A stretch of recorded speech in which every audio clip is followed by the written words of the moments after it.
Hello, hello, hello, everyone. Welcome back to another episode of ReConnect with Plant Wisdom. It's me, Tigre Gardenia. Um, I am so excited to be able to do this episode because where I live, um, the internet has been down for the last week, a whole week. Can you imagine having really spotty phone coverage and no internet for an entire week? One thing is when you go on vacation and you plan for it, and another thing is when it happens in the middle of a very busy week. It was the end of the Dominarian New Year, and it's as if Mercury was just having a blast. So, for the last week, it felt like a month. It felt like a month. For the last week, I had no real internet. I live in the mountains, as you know. I live in Dominher in northern Italy, and yeah, the coverage here for our phones, like for example, if somebody needs to call me at home, they have to tell me in a message that they're going to call me so I can move somewhere else because the phone doesn't really work all that well. So you can just imagine what that was like. When last episode of the podcast, because the internet was already down, luckily I had recorded it right before the internet went down. When I tried to publish it using my phone, the video took 12 hours to upload. I leave it there with 12 hours to upload. So, anyway, let's get to today's conversation because when this topic was first proposed to me, I really hesitated quite a bit. My views on this topic, like many topics, are a bit unconventional, and I wasn't sure if I could really explain in one episode what I think is important for you to understand and why what you want isn't really what you want. You know how they kind of say sometimes, like, you want to talk to people about what they want, but you know that you need to give them what they need. This is kind of one of those situations. And but I get asked so much about it that I thought, okay, let's just go for it. If for any reason anything I say in this episode is unclear, you can simply ask me about it. I'm always open for a good discussion, and although what I share with you comes from all my years of experience, my ultimate goal is to help you find what works best. So I'm always open to a conversation to see how we apply these things directly to you, and maybe it'll be a little bit different than what I'll say here. But then again, maybe not. In case you're new around here, I'm a nature inspired mentor and a certified life coach. And for more than a decade, I've been working closely with plants to share their practical wisdom with you and to really help you consciously embody the elements of life that nourish your evolution. So, a few things about me. I realized that I've been doing this podcast for a while, and I very rarely kind of explain who I am. I mean, the intro sort of says something, but it's not detailed. So let me just give you a little bit of background because this might help also understand why my thought process is so different based on this topic. So a few things about me. I have a master's degree in vegetal future, which is plant social innovation design, under Stefano Mancuso, who is one of the premier scientists in the plant neurobiology world. I'm also an esoteric teacher from various different lineages. I used to teach Kabbalah and sacred geometry and astral travel and more other. Isn't that beautiful? The beautiful thing of making words up. Anyway, I have a PCC coaching credential from the ICF, from the International Coaching Federation. I'm a Gaia featured expert. So if you have a Gaia subscription, head on over to Divine Science and go check that out. If you don't, just head on over to tigreagardenia.com/Gaia and you can check it out, but I'll put it into the show notes for you. And I'm an international speaker on plant communication and consciousness for personal development. So really, you could say that my soul mission, and I talk a lot about the soul mission in some of my coursework, is to help you bridge the gap between where you are and where you want to be, who you are today and who you want to become. And I elicit the help of the Plant King home to do it. So today is episode 74 of the podcast, and we're going to talk about healthy boundaries. How would a plant keep them? Welcome to Reconnect with Plant Wisdom. I'm your host, Tigrila Gardenia, nature-inspired mentor and leadership coach. In this podcast, I share ancient and modern knowledge from biology to spirituality about the wondrous ways in which plants can help you lead a naturally conscious life. Now, in this episode, I want to talk to you about boundaries. Boundaries are commonly misunderstood as permanent solutions to protect ourselves. So, by the end of this episode, my hope, if I do this right, is that you will understand that healthy boundaries, when it comes to the way a plant looks at it, which is actually my personal experience even before I started working with plants, is really different from the human-centric approach that we normally think of. And so I want you to learn what their models are, how you can build them for yourself in order to build up your confidence and create space for your evolution, because that's really what the boundaries should be. But before you jump in, there's another thing. This episode's all about me saying things that for the last 73 episodes, I keep forgetting to say. But I'm going to say it and hopefully it'll be clear.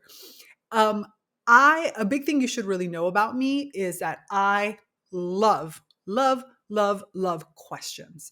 Many of my classes are actually masterclass style. I give master classes every month on a variety of different plant-inspired topics inside of the Naturally Conscious community. And my master classes have a small presentation where I kind of give you the topic of conversation, which is kind of what the podcast is too, that part of it.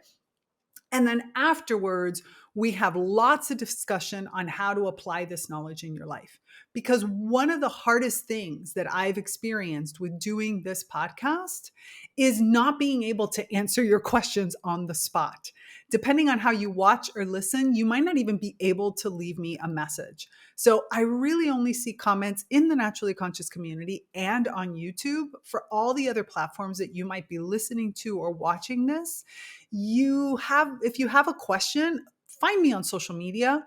Of course, the easiest way to find me is in my own my nature-inspired ecosystem, which is, the Naturally Conscious community, which is all about human-plant relations.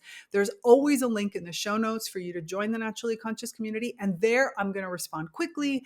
And you have the benefit of a whole community of people that are really interested in what you have to share. So I say this because as much as I feel very comfortable and confident in the things that I share, I also know that life is life and there's lots of different roads in life, and things that I say that I might sound like are like a hard and fast rule, like most plants, means that there's always an adaptation that we can take specifically for you. So your questions help me not only understand other circumstances, but they also help me help you see, how do you take what I'm saying and apply it? And that's really kind of the basis of my coaching, right? As a life coach who really touches on all aspects of life, from business to personal development to relationships to all kinds of different aspects, my goal is to help you take this information, this ecosystem building knowledge that I share as a mentor, and apply it as into your own life. And I do that really more from questions, from expansive, and from making you think outside the box, and then for you to decide how you want to apply that. So I just want to state that because I think it's really important for you to know that I want your questions, and I'm trying to give you all the opportunities for you to do that. So that being said, let's get back into this whole boundaries thing, because I think that there's a lot we need to talk about for this. So, and because it's a complex topic, ask me questions. Now I've given you permission. I've told you where. Ask me questions. So I heard a beautiful quote recently. Let me find the quote. Compassionate people ask for what they need. They say no when they need to. And when they say yes, they mean it. They're compassionate because their boundaries keep them out of resentment. This was by Brené Brown. I actually don't agree with her. I agree with compassionate people asking for what they need when they've reached the level of evolution, but actually compassionate people probably struggle the most, in my opinion, to ask for what they need, because compassionate people put themselves in the shoes of somebody else. So it is often compassionate people and empaths, people who can really empathize and feel for whomever it is that they're interacting with, whether that's one-on-one or in a group setting. they are the ones that are most likely to ask for boundaries, because for them, the boundary is what keeps them safe. So when I became a spiritual healer, one of the most, which was a long time ago, one of the most common requests that I received was for helping create boundaries to protect your energy, to protect your emotions, to protect you from your clients, to protect from your excessive empathy and compassion that you have. Because again, when you're compassion, you can see where the other person is coming from, and then you let them through. So actually, that compassion is more likely what's actually kind of making it difficult for you to, what's the word I want to use on? It's kind of hard for you to be able to, I'm opening a water bottle, so I have things in my hand, to kind of understand that there are things that you don't need to take on even if you feel it.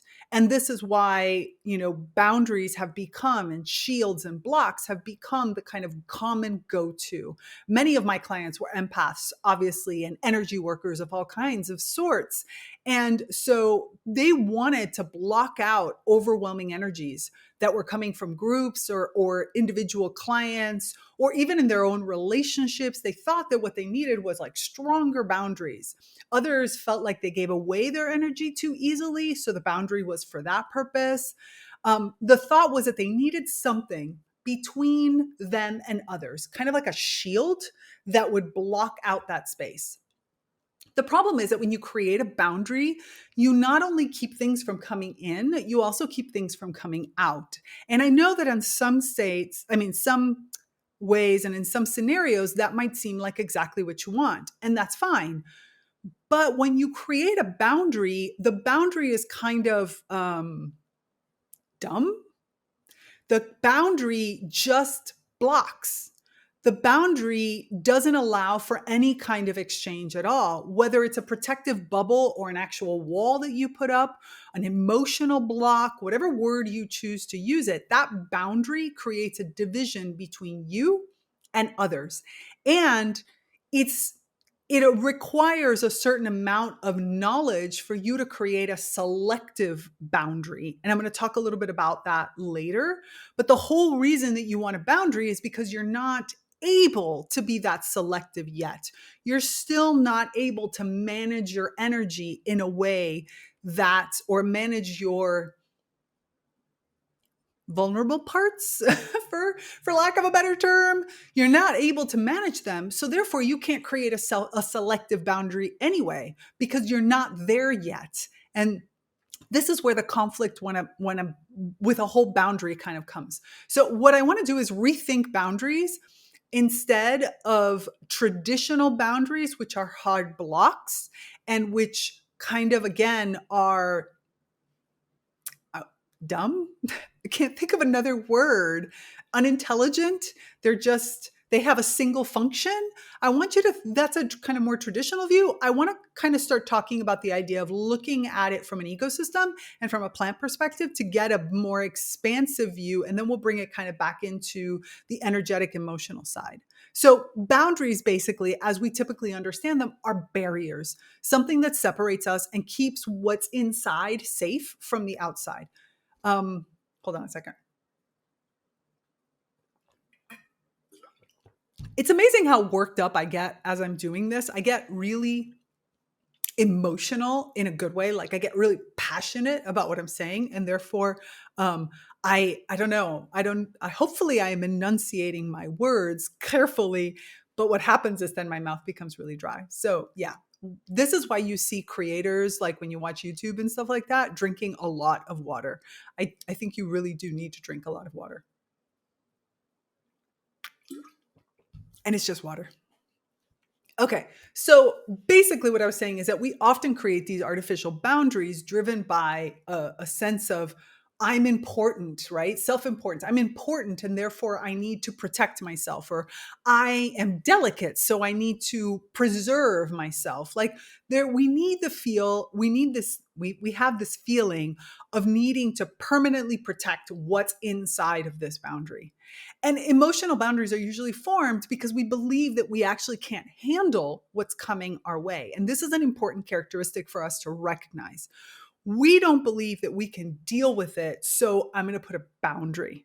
I can't actually stop you from interfering in me in some way, energetically, emotionally, psychologically, any of those things. Therefore, I create a barrier. And this is what the most of the world has thought of in a positive way. But did you know that this is actually the same mechanism that unconsciously creates limiting beliefs? It really is the same thing. You create the barrier around that vulnerable part of yourself that you can't really control, that you can't take care of, that isn't strong enough to deal with whatever comes its way or to, ignore it.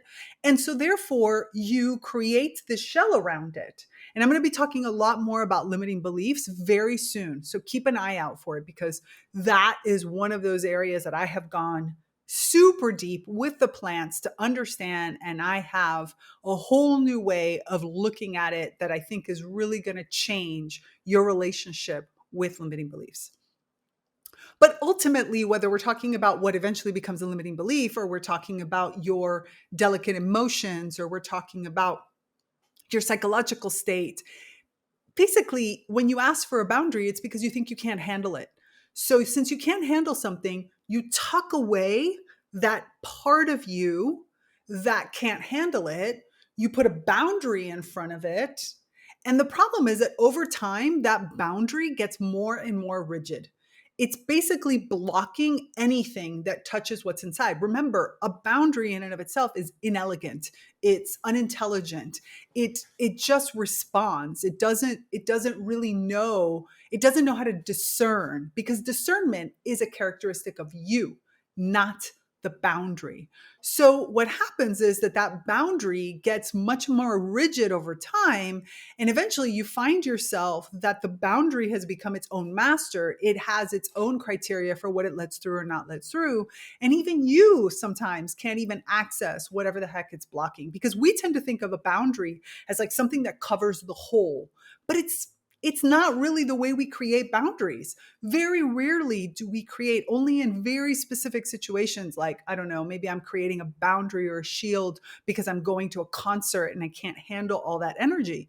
But most of the time, if I don't know how to create that boundary as something that holds all of me, and then know how to discharge that boundary, what ends up happening is the boundary encases itself around a specific aspect of yourself that can't handle it. And over time, you yourself, other parts, other personalities, other aspects of you can't access what's inside. So, what if I was to tell you that boundaries aren't really meant to be rigid walls? So, when we look at the more natural world, we actually learn that boundaries are not supposed to be solid, but instead they should be flexible, more like membranes. And this is something that I went really deep into when I was studying under Fritjof Capra, which I love Capra's work. If you ever have a chance to go and look at his systems view of life and his more ecological thinking, and really looking at how you take physics in particular and put a biological coating over it, it's fascinating. But the idea of boundaries as more like membranes are, now we're getting into a direction that's much more flexible and allows us to have the same functions that we've been looking for, with much more flexibility to ensure that we don't keep out things that we actually want, and that we give ourselves the space we need for what it will take us to be strong enough to handle things differently. Let me try to break that down a little bit better.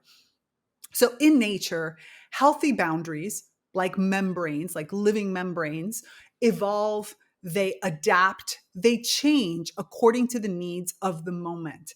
They're very rarely rigid, and soft. You can't even really see where an ecosystem starts or begins because there is an ecotone in between, which is the place where the two ecosystems interact, and that creates its own little environment too. So it's a very fluid.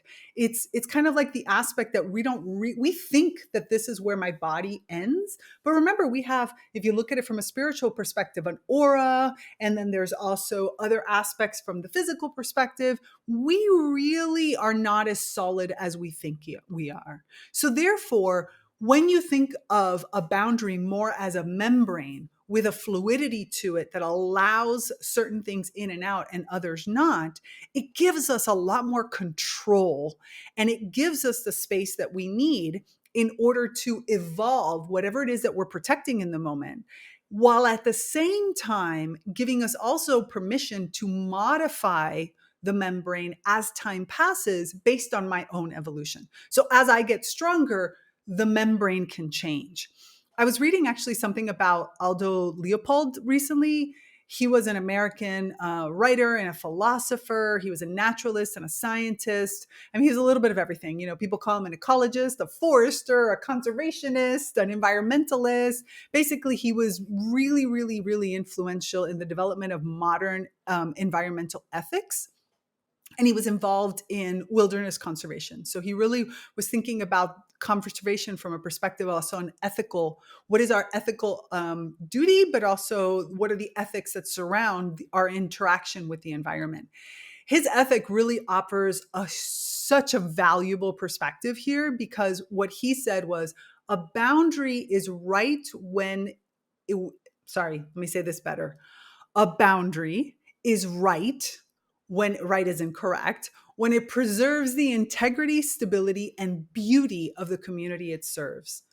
But when a boundary stops serving these purposes, it becomes a problem.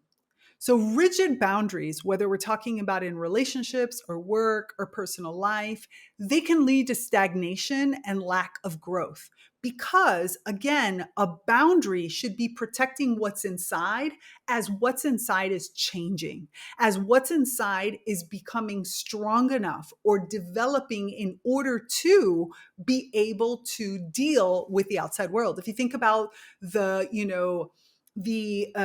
baby, right? A baby is encased inside with all of the amniotic fluid, right? In order to give the baby an opportunity, which is a membrane. Again, remember, from that fluid, things can flow in through that membrane and actually flow out. So one of the most delicate parts of the natural world, a baby can still have things that flow in and out through that membrane. And that membrane protects the baby through the growth. That embryo, as the embryo is growing and becoming strong enough to be able to deal with the outside world. So that membrane has a function, but it's temporary. And that's really what nature does. Nature does not build rigid walls, but flexible living membranes, and boundaries need to be able to continuously adapt. They need to be able to realize what has changed in the environment in which it's immersed in, and therefore change and therefore adapt to it. Because when they don't, that's when they become limiting beliefs. That is when something that you thought was there to protect you eventually harms you because it limits you from doing things. So when we look at plants as models for healthy boundaries, for example, looking at a plant cell, which is a membrane again, how it adapts to the elements that need to come out, then the plant evolves new strategies and dissolves the boundaries once growth is achieved. So there are some boundaries that over time merge with other items, creating a new boundary, or maybe dissolve out in order for what's in to touch in or connect to something else. So very rarely do we have one particular piece. Remember how I told you, it's very rare that you can have a boundary that's around all of you. And it's usually around some part of you, even if it's an emotional part, a psychological part, an energetic part, a body part, it's usually there for something specific. And again, if you don't recognize that it's only doing that, it starts to operate on its own based on conditioning and automation, right? It starts to just work as an automated process, an automated response, and therefore it becomes more and more and more rigid until you yourself can no longer access what's inside of it. Before I started working with plants, I would often start my clients with who would ask me for boundaries because it was, again, a very common request. What I would say to them is that I'm going to teach you a very simple shielding technique. But this technique is only for you to use while you build up your inner magic. You build up your inner strength. It is not intended to be something permanent. Therefore, I'm going to teach you a technique that you actively have to turn on and off.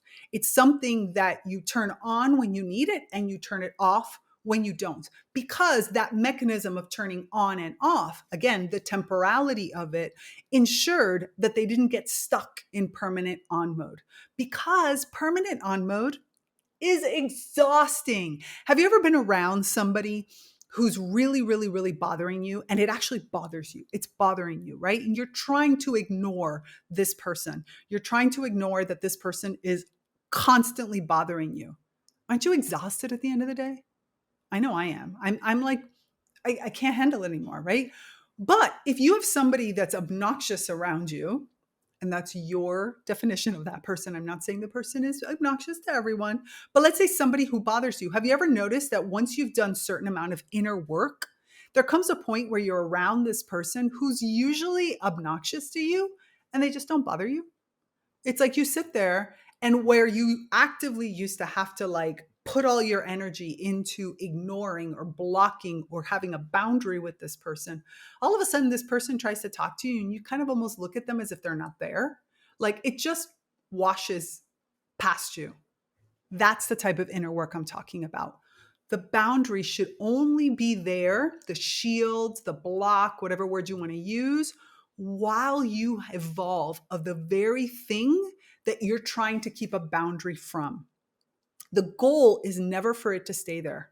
So, because again, they're inelegant solutions, they're unintelligent solutions that don't allow for any kind of flow. So, they do provide stability, which sometimes you really need. So, sometimes actively setting the boundary for you to have that stability, but they can also lead to isolation and to stagnation, which we've talked about multiple times, right? We've talked about it in multiple episodes of the podcast of the difference between the flow and the stabilization or stagnation, which again, stabilization can be really important for a short period of time. And then you need to apply that back into the flow. So you might need a boundary from somebody or something or while you're working on something, but it needs to be temporary because that's the way the plants would build it in an ecosystem.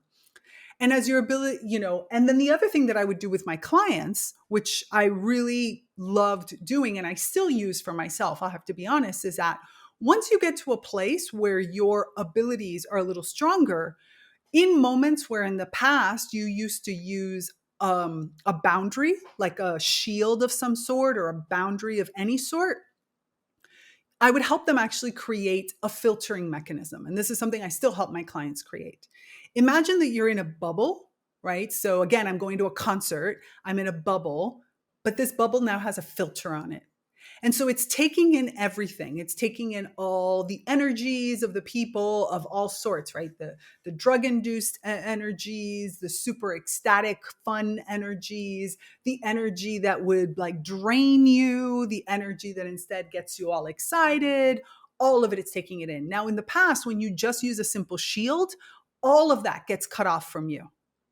But when you have a filter on it and you program the filter based on the need, so, and again, an adaptation, I adapt based on what's necessary, then I can suck everything in, right? As I walk through this concert space, I can take it all in. But my filter is intelligent because I've programmed the filter. And what I'm doing is I'm throwing out anything that is harmful. I'm letting it slide off the outside of this bubble, this boundary that I've created around myself. Anything that doesn't serve my evolution, that doesn't serve my fun for that night, it shouldn't touch me. And this could be people or energies or emotions. Trust me, when I go out, If there's somebody who wants to talk to me that I don't want them talking to me, I almost become invisible. Like, I can't even tell you how many times I have been walking with a girlfriend and had somebody come up and be like, hey, baby, hey, blah, blah, blah. And they do it to my girlfriend and they do not touch me at all. They don't even look at me because my filter takes in all of that crap and it filters it right out. And it just doesn't even affect, it doesn't even bother me. I don't even hear the person. I usually, like, if my girlfriend's having problems, I'll grab her and I'll push her into my bubble and I'll be like, all right, I need you to trust me for a second. Let go. Let me be the defense mechanism. But the thing is that sometimes some of these people have really interesting things to share with us. And if we put a boundary up, it'll block that all out.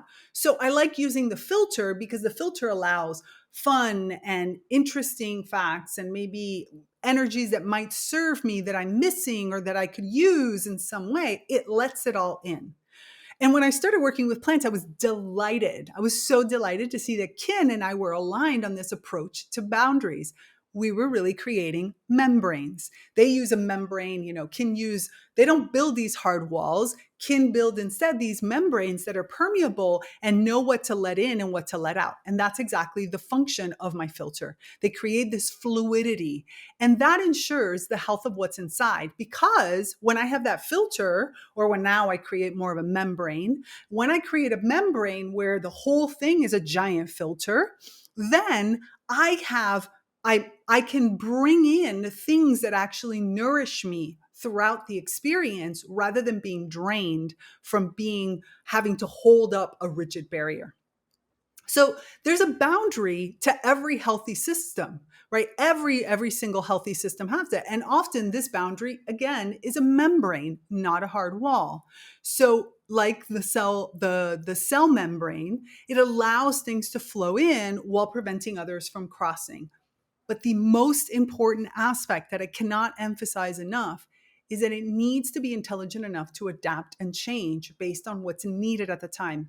And it needs to give you space. So it has to nourish you in order for you to be able to adapt. So you need to learn how to turn it on, turn it off, and eventually over time, once you become stronger, how to program what comes in and what comes out. And what I love is that plants are constantly evolving new strategies to handle different threats and opportunities. So it's not like the membrane doesn't change over time. It's not like you set it and go. That's the whole point. The whole point is that the membrane is constantly evolving with you, getting bigger and getting smaller. That's how it is for plants. It's moving around. It's changing its composition in order to support the growth of what's inside. And once that growth is achieved, the boundary might dissolve, the boundary might merge with another, or the boundary might just be completely changed in order to make space for a new stage of life. I don't know why we got into the habit of creating these sort of rigid fixed walls, whether they're literal or metaphorical, that lead to stagnation. I don't understand how we got caught up in this and why so many people actually teach it. Again, I understand that the word boundary might have many different definitions, but I just find it almost a shame when we kind of put in this tight limit to what exactly a boundary is. And again, I feel it really pains me when I start working with somebody with really strong limiting beliefs. And when we start working through them, we realize that that limiting belief was originally something that they created under the idea, and the guise of being a boundary. And so what's most important to learn, and this is where plants can be extremely fantastic guides, and where sometimes you need some help in order to get there, is how to create the right boundary for a specific context or a life situation. And that boundary has to be able to be permeable enough for what's inside to thrive, to grow, to have space, to evolve. And so, because if the life that's inside isn't thriving, we should really focus on adjusting the boundary first rather than trying to fix yourself within it. So, when you find yourself almost cut off, don't think of it as something you need, and you've put up a boundary, whatever kind of boundary that might be. look at the boundary, because it's the boundary that doesn't have enough space for you to get the nourishment. Like I said, plants don't create boundaries to keep things out.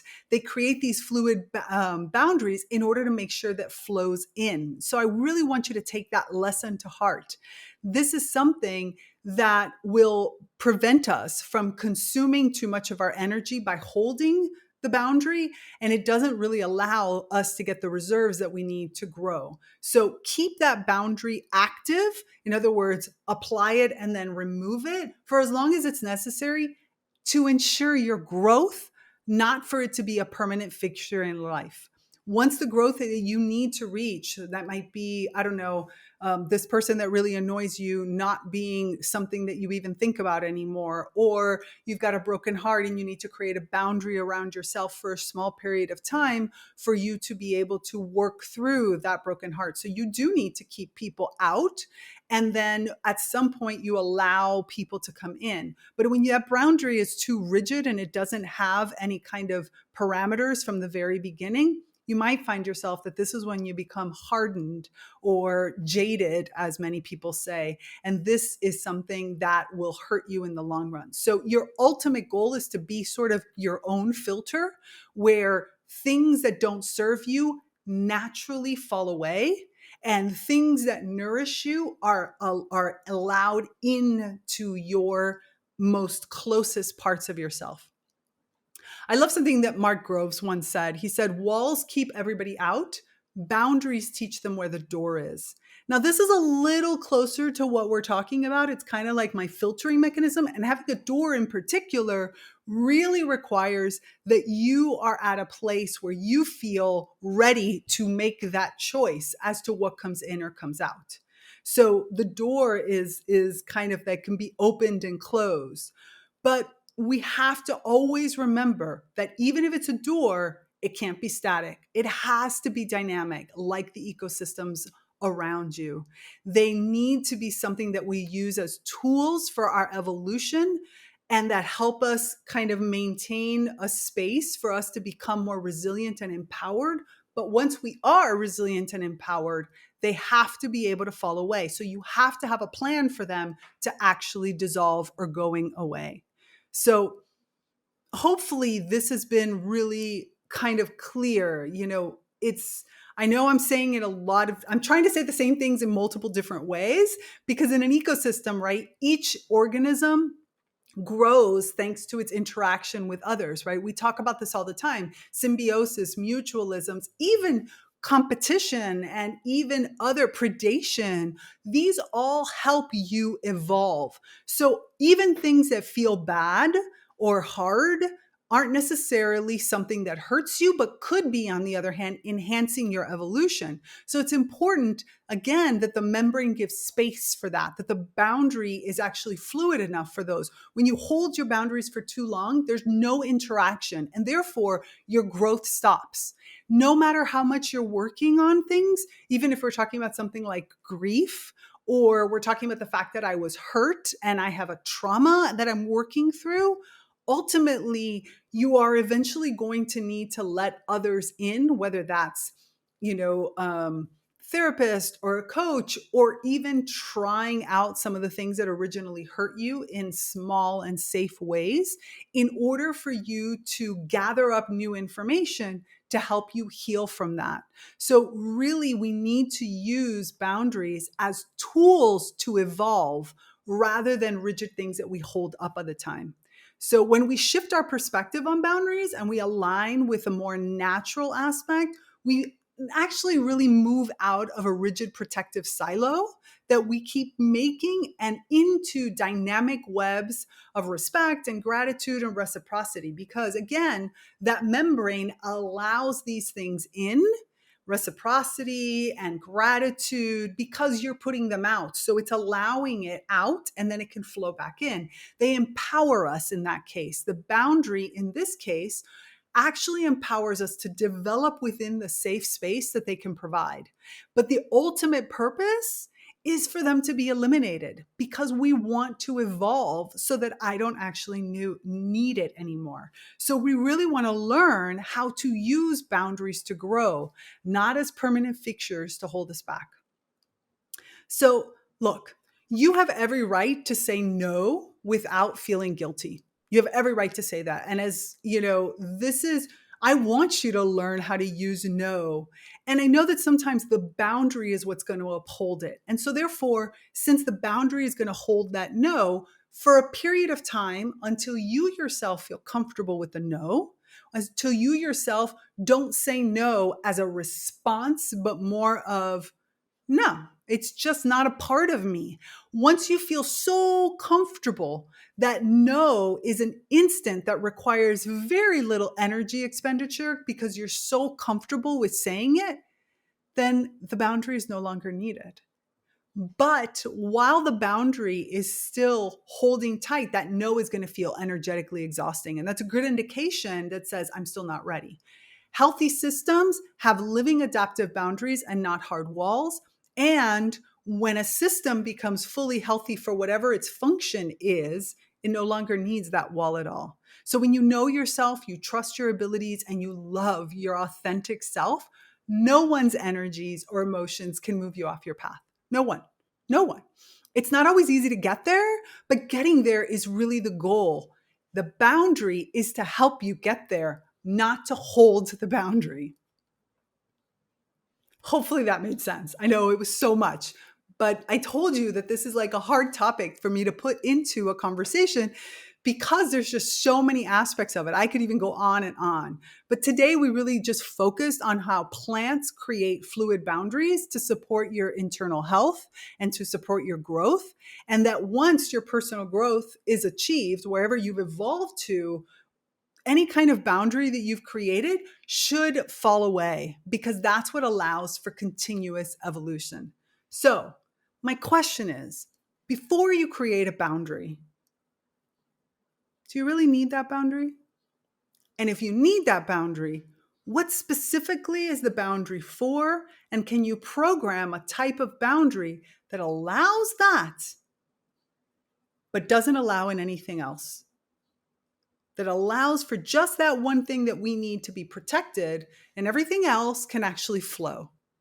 And more importantly, here's my other question. If you've created a boundary, which means you're trying to change something specific, how can I help you evolve that specific thing so that you can eventually let go of the boundary? That's my question to you, which you can answer again if you're watching on YouTube in the comments. And if you're listening to this, you can head over to any of my social media, which is just my name, Tigria Gardenia, or you can go into the Naturally Conscious community because I really want to hear about your experiences with boundaries. Imagine yourself having someone to help you embrace your entire being, to honor all your multi-passionate nature, and to help you evolve your talents so that you don't really need any of these boundaries after time. That boundaries get used as a tool, that you learn how to apply them and remove them as necessary.